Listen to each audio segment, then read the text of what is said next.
The Bloody Podcassacre with Zac Walters and Kennedy Catherine.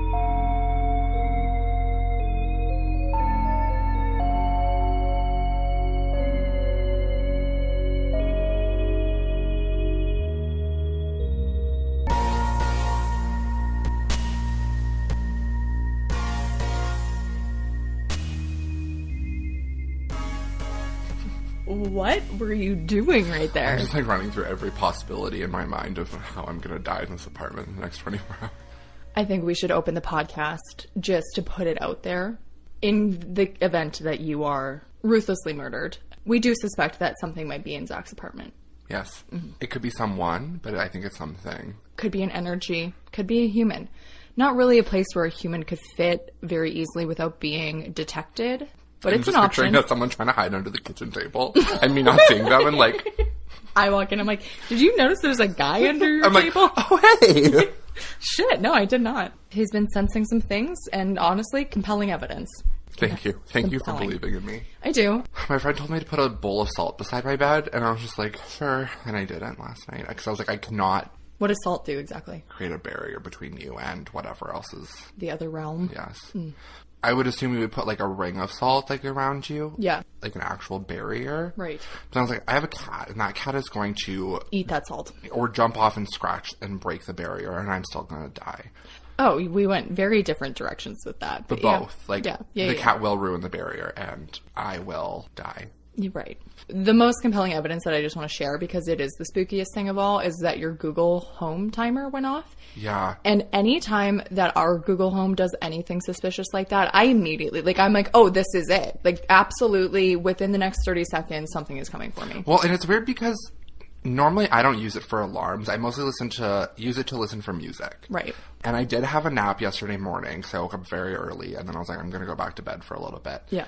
So I set an alarm, but the alarm sound and the timer sound are two very completely different sounds, and it was a timer, and it was very odd because it was like literally a minute within me getting into my bed that it went off, and I was just like, strange. I was like, please stop, and then I like panicked, and I was like asking it. I'm trying not to trigger any three that I have in my apartment right now by saying words, yeah. But I asked it to shut off all future alarms and timers. And it said that there was no alarms and that they've canceled all alarms and timers after. That's so weird. I know. And I've never had it before. Like, I've had it pick up, like, you know. When you're having a conversation about it. Yeah, and sometimes it just will pick up and do whatever. Yeah. But this was just so strange. It had a timer set. Anytime that I use the timer function, which is rare that I even remember that I can. But when I do, it has to be so fucking specific for her to get it right. Yeah. For her to get it right, as if, like, it's her fault. But, like, for her to pick it up, like, I have to use those very specific words. Like, how would a timer just be set? I don't know. It's not like it's connected to your phone. No, I don't use the app for it. Right. Yeah, it was just very bizarre. And it was literally, like, the moment I got into bed. So strange. Yeah. I have, like one of those color light bulbs for my Google Home in my bedroom so that I can get into bed and then shut off the light after. I have it like at like a nice like orange going to bed so it's nice in the room. It's not hard on my eyes, you know, the whole shebang. I turned it up to bright ivory white at 100 and I sat in my room for like 15 minutes just like... dead staring at like nothing. Yep. And then I like normally like I have my door half closed because I don't like looking into like dark places while I'm sleeping. Right. And I like fully closed it last night. And I was like, Charlie, we are in here tonight. I'm sorry, buddy, but you ain't getting out. No. That is, I don't like it at all. No, it just wasn't it. Especially now being alone, you know? Of course. After we had the conversation about...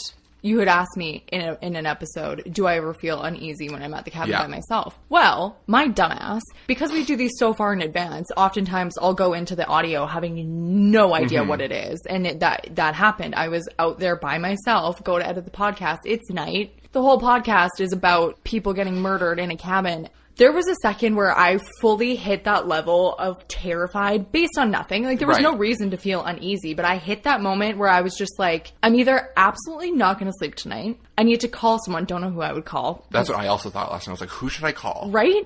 Or I just need to leave. I need to just drive back to the city right now in the dead of night. Neither one of those things happened. I went to bed and I fell asleep immediately. Yeah. I also passed right out last night. It's like, well, I'm scared, but I'm also exhausted. Yes. My day has been mentally draining, so we are going to hit the snooze button. We are going to be avoidant in this moment. Yes. And that's what we were. But welcome to the Bloody Podcassacre. Oh, yeah. That is Zachary Walters. And that's Kennedy Catherine. We really went on a tangent today. We took 2 weeks off, and you'd think we'd never done it before. I'm really surprised. This is episode 19. I know. I know. It feels both like we've done 40 and like we've done 4. I know. There's no in between. No. And like every time like I'm editing to post the next one, I'm like, we're on, what did we just post again?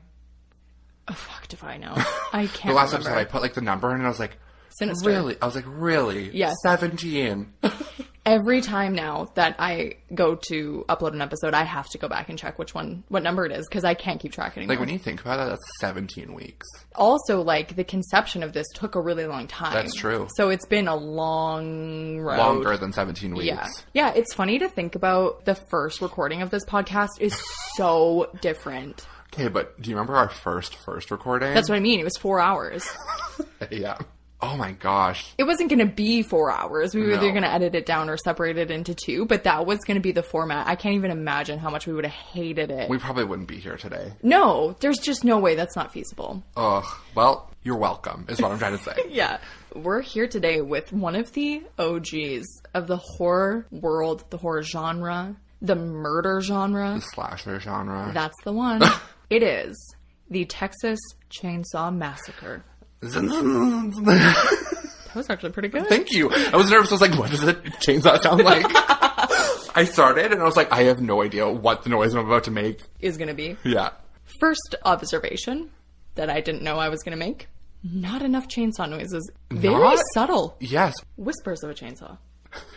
Surprisingly, a very bright movie. It is, and it's not gory, really. No. I was reading reviews about it. It was supposed to be gory, but they took a lot of it out to leave it more to the viewer's imagination. That's smart. Which is, fine. And that also takes away a lot of work for them. I think that that's another reason why it ages okay. We'll talk more about how we feel about it and how it aged.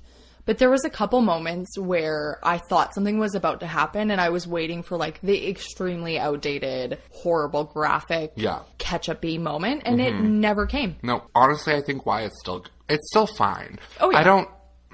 It wasn't my favorite by any means. No. Before we started recording, I mentioned that I really still love, I think it's 2003 is when the remake was. I love that one. It's the goriness of it. Like I think I told you about this, I don't know if it's on the last podcast, but in that reboot one, there's one where he's taking one of the girls downstairs and she's going down, but she's trying to like stop and she's scratching along the walls. Right. Her nails, they zoom in on her nails and they pop off. There's little moments like that in the reboot where I was like kind of hoping that would show up in this and it never did come to fruition. So I was like, but also at the same time I was like, you know what? Not bad.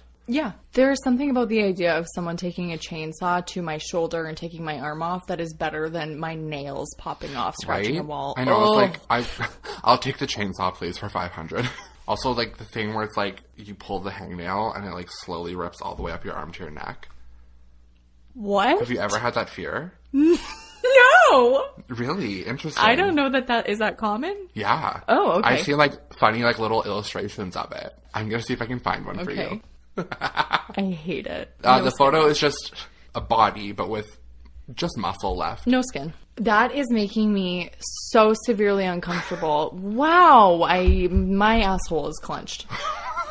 And now you're going to think about that every time. I'm so sorry that I have... Thank you for scarring me. Planted this into your mind. So I have things to say, but I think we should just work through the synopsis quickly before we head right in. I am ready. Sally Hardesty, her paraplegic brother Franklin, and their friends Jerry, Kirk, and Pam visit the grave of the Hardesty's grandfather to investigate reports of vandalism and grave robbing. Afterwards, they decide to visit the old Hardesty family homestead. Along the way, they pick up a hitchhiker who talks about his family who worked at the old slaughterhouse. He borrows Franklin's pocket knife and cuts himself, then takes a single Polaroid picture of Franklin for which he demands money. When they refuse to pay, he burns the photo and slashes Franklin's left arm with a straight razor. The group forces him out of the van and drives on. They stop at a gas station to refill the vehicle, but the proprietor tells them that the pumps are empty. They continue toward the homestead, intending to return to the gas station once it has received a fuel delivery. When they arrive, Franklin tells Kirk and Pam about a local swimming hole, and the couple go to find it. They stumble upon a nearby house, and Kirk calls out for gas and enters through the unlocked door while Pam waits outside. A large mute man wearing a mask made from human skin, Leatherface, suddenly appears and kills Kirk with a hammer. Pam enters soon after and trips into a room filled with furniture made from human bones. She attempts to flee, but Leatherface catches her and impales her on a meat hook, making her watch as he butchers Kirk with a chainsaw. Jerry heads out to look for Pam and Kirk at sunset. He sees the house and finds Pam still alive inside a freezer. Before he can react, Leatherface kills him. With darkness falling, Sally and Franklin set out to find their friends. As they near the neighboring house and call out, Leatherface lunges from the darkness and kills Franklin with a chainsaw.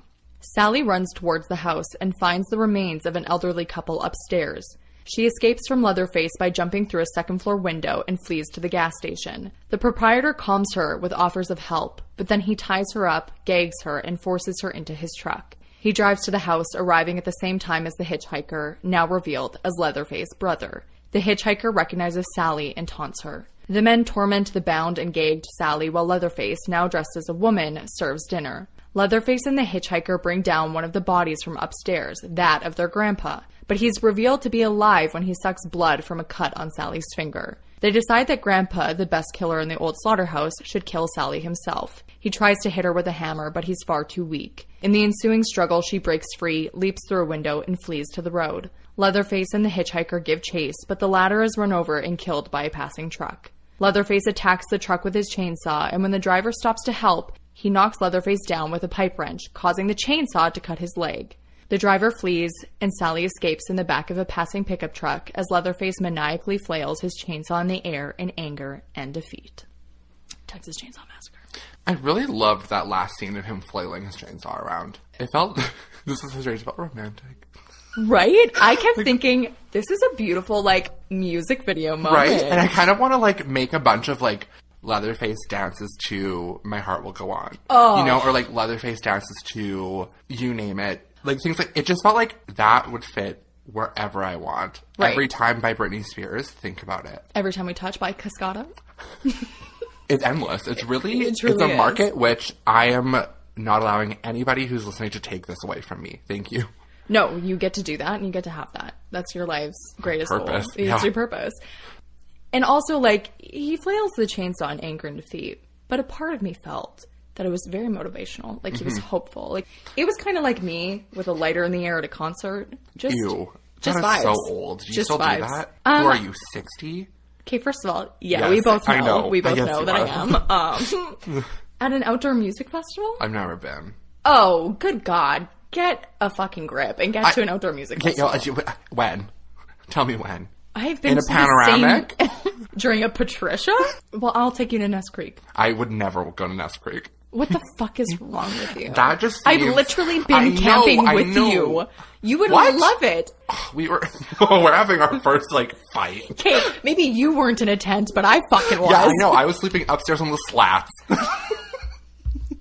Anyways, he might be flailing it triumphantly, but I think what no one's talking about or thinking about when they watch Texas Chainsaw Massacre is that, Sally had a bad day. So did Leatherface. He's having a terrible time. His family's hating him. Hates him. Yeah, because he can't get his shit together. He didn't kill the final girl. I know.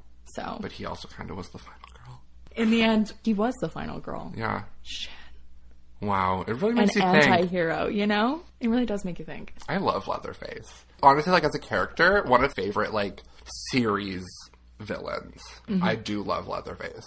I find it to be a really fascinating character because it is so based in reality. Mm-hmm. And, okay, so, I never explicitly knew that Texas Chainsaw Massacre had any ties to pre-existing stories. Yeah. So I didn't know that it was inspired by Ed Gein. However, when you are watching it, it is so clear. Any person who knows anything about true crime or Ed Gein would immediately, as soon as she's in that house and see the furniture made of bones, have put that together. Seeing that imagery and knowing that has existed and probably existed in way more people and cases than we know about is so fucking wild. I know. When they showed that couch, I was one, kind of sick. Two, I was dear God. Did you imagine stumbling upon something like that? So I was thinking about this, and I feel like you and I always come from a different direction on topics like this. I don't know that my brain would immediately figure that out or assume that it was human.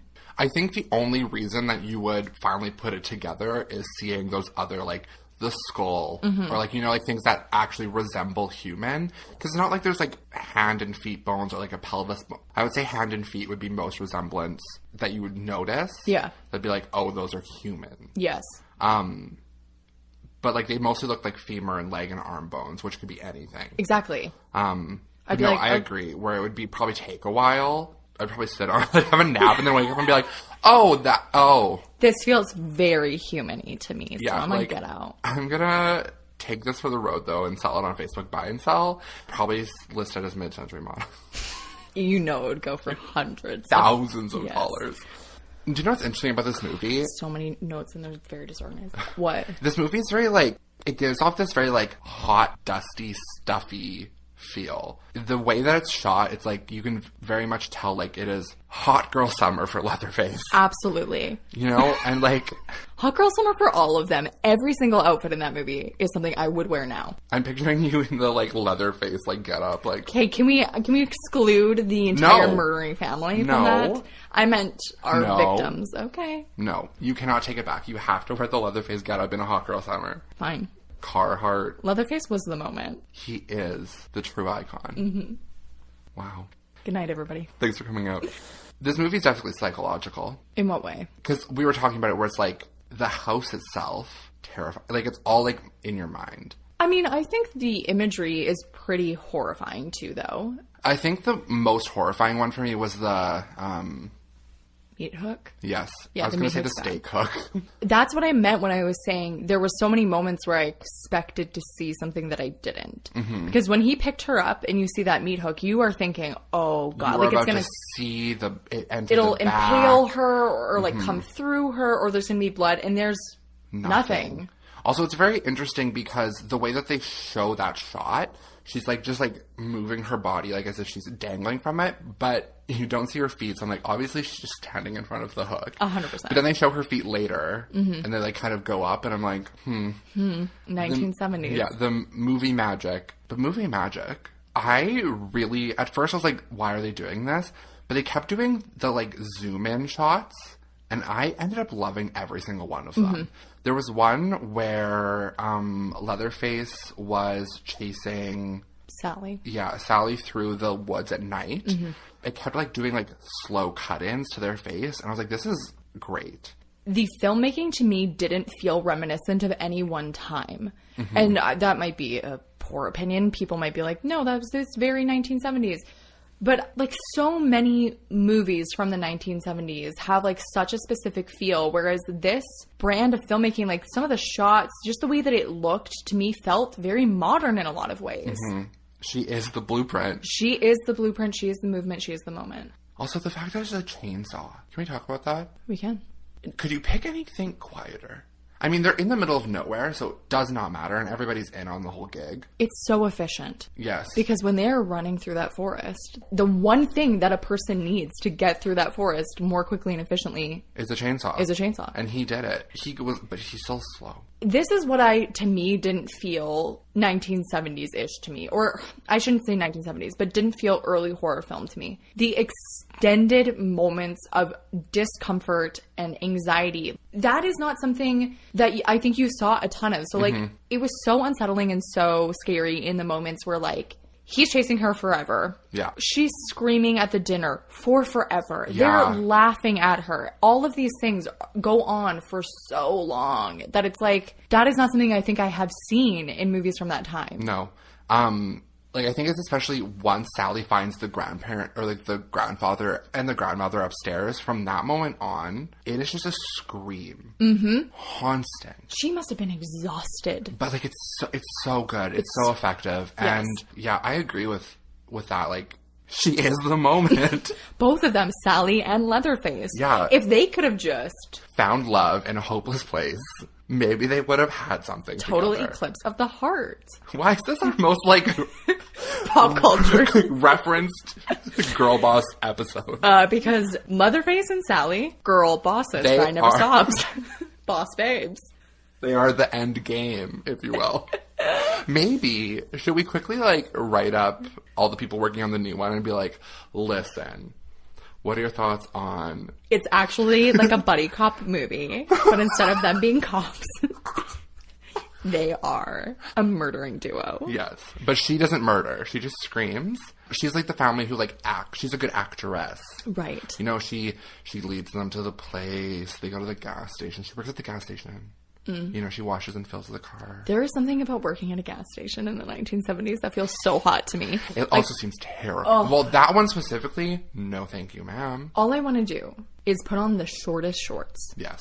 A little wedge heel. Mm-hmm. I want to sit at a cash register. Flannel tie-up. Yes. Sit at a cash register, blow some bubbles with some gum, read a Stephen King novel. Yes. That's made for me. No cell phones. None. The fact that they were also, though, still heavily into astrology... I loved that. I was like, it really, like, this still is so relevant. I mean, obviously, those things have existed always. Mm-hmm. When they started talking about, like, okay, but Venus is in retrograde. And I was like, oh, is it 2020? Yeah. 2021? Are they also in a pandemic? Mm-hmm. I want to circle back real quick to Leatherface being the moment and just say, first of all, Texas Chainsaw Massacre is a movie that has been written about highly in academia. Mm-hmm. There is a lot of talk around how negatively that impacted the portrayal of transgender people in media.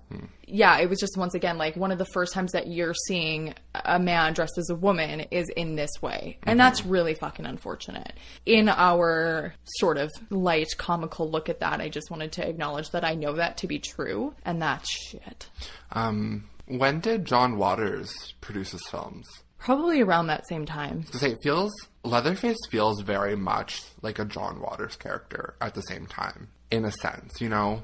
I'm going to look up, actually, because now I'm curious. Yeah, early 70s. They're like really... But John Waters' movies were very much cult classics. Yeah. Speaking of academia, I want to ask you a question, and I don't know... I'm scared. Don't be scared. It's okay. But this question, when I posed this question to myself, I went through a lot of different thought processes about it, and I didn't really come to an answer. This movie came out in the early 70s, and at that time, there was a lot of political discourse in the United States, and this was a commentary on a lot of those things. It has been so highly written about and so highly theorized about, but I'm not entirely sure about the writer's actual intentions in writing this.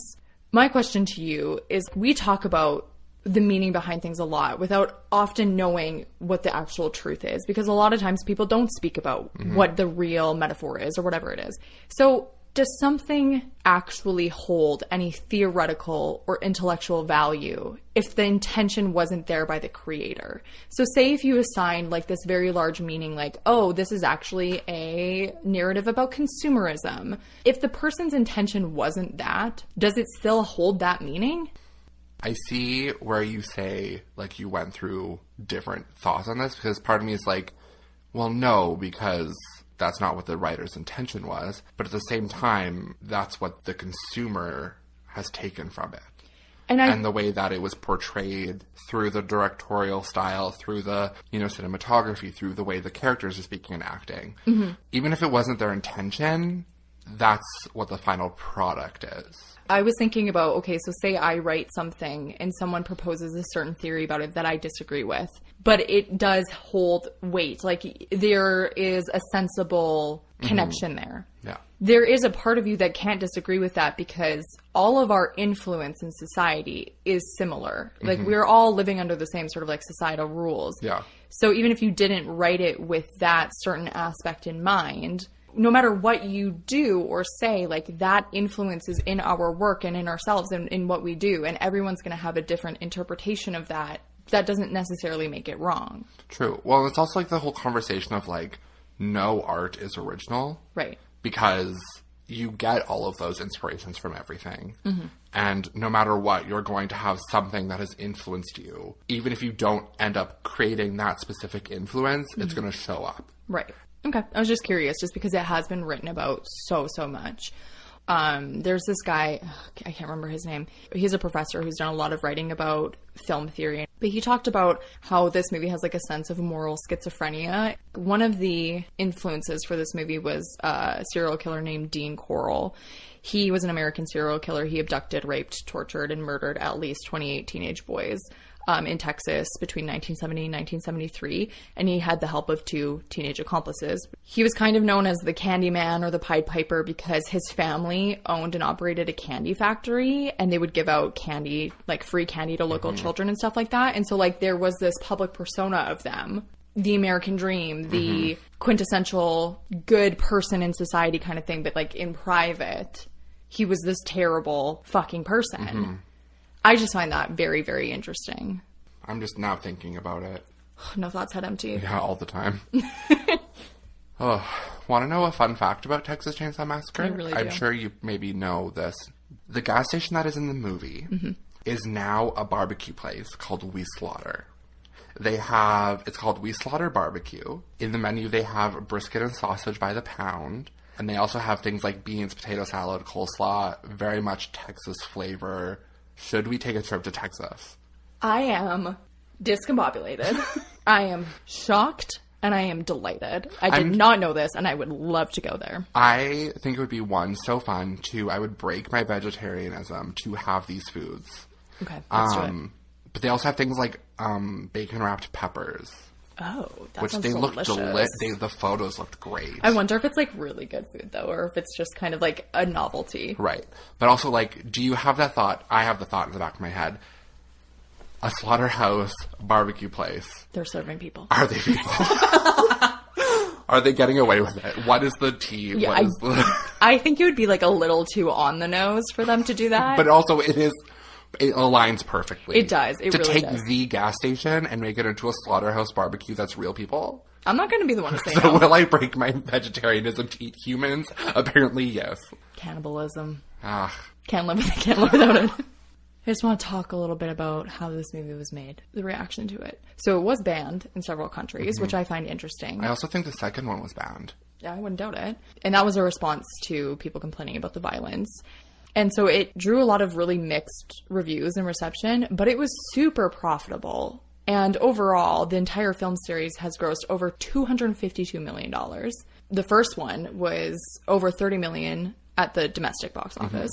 And so now it's like one of the most influential horror films. So it's credited with originating a lot of elements in the slasher genre, including the use of power tools as murder weapons, the characterization of a killer as being like a large, hulking, faceless, masked killer. And so the original sort of conception of this was Tobe Hooper was working as an assistant film director at the University of Texas, documentary cameraman, and he sort of developed this story in his mind of something that involved isolation and the woods and darkness. And then he based a lot of the murder plot on Ed Gein, as we know, and then he was also inspired by Psycho.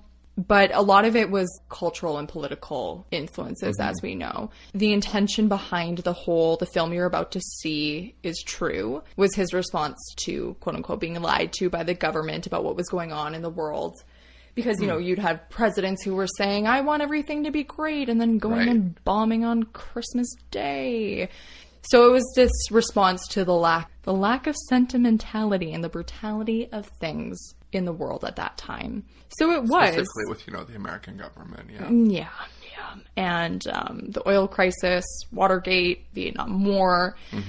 So there is a lot of really, valuable context and theory around this movie. So it's interesting to me that even though all of that exists, when you really look at it, it is very simple. It's very cut and dry. Yes.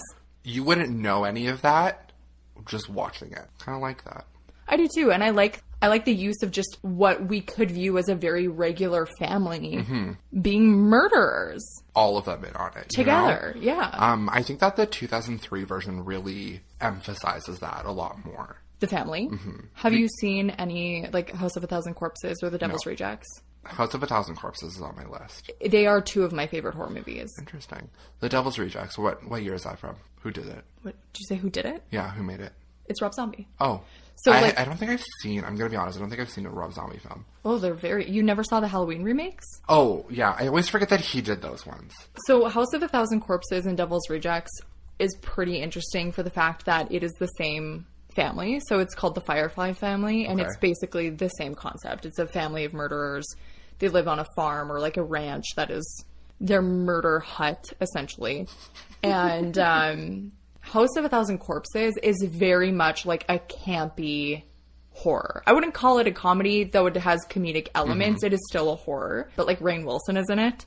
And then The Devil's Rejects is the same family, but just a different story later in time. And it is gruesome and miserable. Like, it is not comedic. It is not campy. And so it's really interesting to see this same family in that way, but in this huge tonal shift. I find that concept of family gone so fucking wrong morally. Just something is not going right up there. I find that fascinating.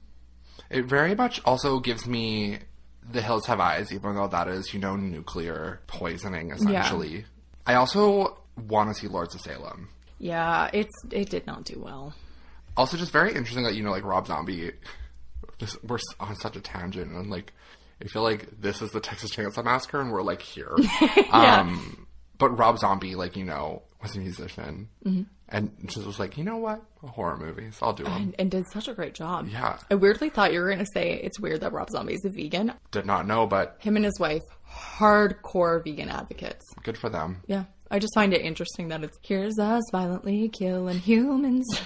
Don't kill the animals. Kill each other. We do not condone violence. So, you haven't seen any of the other movies, right? I haven't. There's 8 in total. Can you believe that? It doesn't feel like it, though. But it's because I think that they're so well spaced out. Because we had the original 4, and then we had the 2 reboots, and then we had, like, a 1 standalone, and then I think we had Leatherface was, like, a prequel. Have you seen Leatherface? Yes. Did you like it? It was pretty well received. I don't remember liking it. I think I'd like to see it. I think I thought it was boring. I just didn't care for it. Do you remember the details behind it? Like, I'm just curious, because it seems to me so on the nose with Ed Gein of, like, this person is dressing up as a mother character. Like, I wonder how much those stories look similar when we're looking at the prequel. Like, is it... I don't know, but I was reading that, yes, it is similar to Ed Gein, but also Ed Gein didn't have it, like, didn't have a chainsaw, didn't... He only killed 2 people. I mean, not only killed 2 people, but I think... he shot 2 people, yes. Yeah, I think people think of him as being a serial killer, but he was predominantly a grave robber. But he did wear... his mother's skin, and other people's, too. Yeah. I love this story as a gruesome... person fascinated by the otherness. There was, like, rumors in his town about his mother being seen under moonlight after she had died on the farm. Like, people would talk about that. Ugh. Can you imagine? You hear these rumors, and then years later you find out, because he was wearing his mother. Ugh. The whole concept of, like, even in Midsommar, like, where they're wearing skin, I get freaked out wearing, like, those rubber masks. Yeah. Like Halloween masks. I could never. Ugh. I could even, like, saying it out loud, wearing somebody else's skin. Human or animal, the idea of being surrounded by remains of some sort makes me want to unalive myself immediately. Yes. I would much rather have somebody... Nope, I don't even want somebody else to have my skin. No. But if they had to. I mean, it's no skin off my back. I didn't even intentionally do that. We're just going to... And that's it. That is the last episode of the Bloody Podcassacre ever. We've actually decided to retire. Wow. Mm-hmm. Sometimes, you really hit them in the head. Texas Chainsaw. Never heard of her. So there was, back in 2018, sorry, a man in the Bay Area Rapid Transit in California. Okay. Was carrying 2 chainsaws on the subway and was joking to everybody, oh, it's Halloween, but then started saying that it was the whole Texas Chainsaw Massacre, and he said that it was a joke, but people were like... I'm feeling a little concerned. No. So, like, people started recording him. There is a video. He would just go up to people and make a chainsaw noise and be like, but then he was, like, trying to, like, get them started. Would love to know what his thought process was about that. Yeah. Even if you were doing it as a Halloween joke, it's like you are on public transit. That's not funny. With people you do not know their humor. You do not know anything about them. Why did you just look outside? The wind is just very intense all of a sudden. Yeah, I heard it. But yeah, he was arrested. Yeah, as you fucking should be for bringing chainsaws on public transport. But, like, he never did actually get them started, and there was no injuries, but it's like... Here's the thing, you guys. If you're going to take a chainsaw into a subway, Don't say anything about the Texas Chainsaw Massacre. Don't make jokes about starting it. Don't make chainsaw noises. Don't try to start it. Yes. Just be very chill with the chainsaw ownery. Just tuck it in your jacket. Call it a day. Have it in a bag. Yep. You know? A little box. But this person also he was arrested for making criminal threats, but then also had other outstanding warrants. So it was like, he was a criminal. It was a little suspicious. 47 years old. God, classic. Yeah. Right before you hit your 50s. You have that quick little chainsaw blip in your mind where you're like, gotta get it out before I hit 50. Some people say midlife crisis. Some people say chainsaw crisis. Yeah. I gotta go. Like, it's just the brain's functioning on a level today. It's been great. Yeah, thank you so much for joining me today. Yeah, you're welcome. I'm assuming neither of us have favorite scenes. Great. I tried. I think that just, like I mentioned, my favorite part is just kind of like her acting from finding the grandparents upstairs onwards. Mm-hmm. Just because it was very effective. And I had to turn my TV down. I was like, it was a lot of screaming. I did the same thing. I was like, my neighbors are going to feel concerned. Yes. I don't want to not pick a favorite scene, but we also really did love the dancing Texas Chainsaw Massacre at the end. We did. You know what? That was my favorite scene. Yeah. Okay. I guess, like, neither one of us really talked about how we felt about it, though. Let's just deep dive some emotions real quick. I had never seen Texas Chainsaw Massacre. Mm-hmm. It lived in my mind as like a pivotal horror movie, but I did go into it understanding that it was a movie from the early 70s. Right. Did I love it? No. But I did feel like I could understand why it would have been so shocking for its time and so formative in building the horror genre. But for modern audiences, it's not going to give you much of the feeling. Mm-hmm. In high school, like when I like had like a phase with my friend where we would watch all of the like newer ones, mm-hmm. but we never watched the originals because I don't think until like the past like couple of years I had respects for older scary movies. Like the classics. Yeah. And even like a lot of them are coming out of like through the podcast, like The Exorcist. Love it now. Mm-hmm. I agree where it's like going into this, I was like really excited that I was going to get something more out of it. It's not that it fell flat.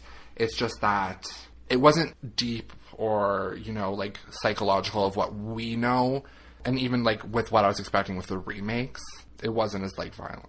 It just doesn't land where it is today. And we're going to rate it in a second, so we'll touch on this anyways. But I did not find it scary. I will admit, though, that there was moments where, God, I was uncomfortable. I really, really, really cannot stand, I don't know what it is, but in movies where people are taunting a victim, I find so affecting to the nervous system. And so the extended periods of time at that dinner table where they're just like screaming at her, screaming and laughing at her, my whole body was just like, I gotta fight some motherfuckers. I don't know, dude. I picture you, like, fists up, like... bopping around. Yeah, who's ready? And, like, your roommate walks in and you're like, bang! You're like, I'm so sorry, but you were next in line. Mm-hmm. And when she went through that window... Twice? Logistics. We've missed some things. When she went through that window, I was like, good. You never see shit like that. No, she really was like, I am getting out of this situation. She really was like, I am the final girl. Thank you. She's not okay, though. No. That final scene where she's in the back of the truck hardly feels victorious. No. I'm excited to see what they're going to do. We're going to have to review the sequel. Like, the direct one from this. It is. The sequel, though, takes place now. It's 47 years after the fact. The woman who's cast as her is older because that woman has passed away. So I'm super curious to see what they do with that. The semi-driver. What the fuck happened with that? What happened? I don't... Where did you go? It kind of felt like a weird cartoon all of a sudden of like people are chasing around it and then they're like just chasing themselves and then like no one's chasing. It felt like just a weird like cartoon. Yeah, well, I just don't understand why they did it that way. So like the semi-driver stops. Why the fuck did the semi-driver get out of the car at all is my question. Well, I feel like he was probably going to help her. Try to like, you know, maybe get her into the vehicle. But then he saw Leatherface and he was like running towards her and then he was like, nope. And like turned around and then got in, but then got into the passenger seat. No, so he gets into the driver's side. He pulls her into the truck through the driver's side. They both shuffle over and then get out of the passenger side. Why didn't they just drive away? You know, we don't know. And also the chainsaw was like barely making a scratch into that door. Exactly. And so they were let's like go. 6 feet above. It was going to be fine. Yeah. Good questions. Did he die? We'll never know. I don't remember what happened to him. He really said, I need a little bit of trauma today, and I'm going to include everybody else and then remove myself. Exactly. Okay, let's rate it. Yes. Scary. 4. Really? What did you give it? Oh, like a 1 or a 2. Oh. You might be working with like a different concept of it because Right. you've seen all of them. Just that one as a standalone, which is the only one I've seen, is not scary. You're right. I'll go down to a 2.5. Unsettling. 3. I forgot I watched it 5 minutes later. Yeah, I watched it yesterday morning and then I went about my day. Yeah. 1. Story. 5, 6 maybe. I could be swayed in so many directions on this one. Yeah. I'm going to stick with a 5. Mm-hmm. I'm going to be right on the I'm going to give it a 5 as well. the middle line. Is it a paper cut? Or is it a bloody massacre? Well, I just want to say Massacre Podcassacre. It is kind of our namesake. Yeah. I think it is. If there was one more window jump, I would have been sold. It is just one short window jump. Mm-hmm. It is one meat hook away from all of my vital organs. Mm-hmm. Piercing all of them. Collecting them all in one meat hook. Like a little skewer. Yes. A little kebab. The human kebab. That's me. Wow. Great job, everybody. Didn't know that we would actually have this many feelings about this movie. I felt like I had no feelings about this movie, and I'm not saying I did or didn't, because if there's one thing I know about myself, it is that I have a skill for making up an opinion on the spot about anything immediately. So. Yes. Thank you so much for listening, I guess. Yeah, we love you guys. I guess. I guess. Whatever you feel. I don't know you personally, most of you, but if you would like, follow us at Podcassacre on Twitter, TikTok, and Instagram. You can follow us on YouTube at The Bloody Podcassacre. Comment, subscribe, and like. If you would like, leave us a rating or a review on Apple Podcasts. Please. Until next time. Who will survive and what will be left of them?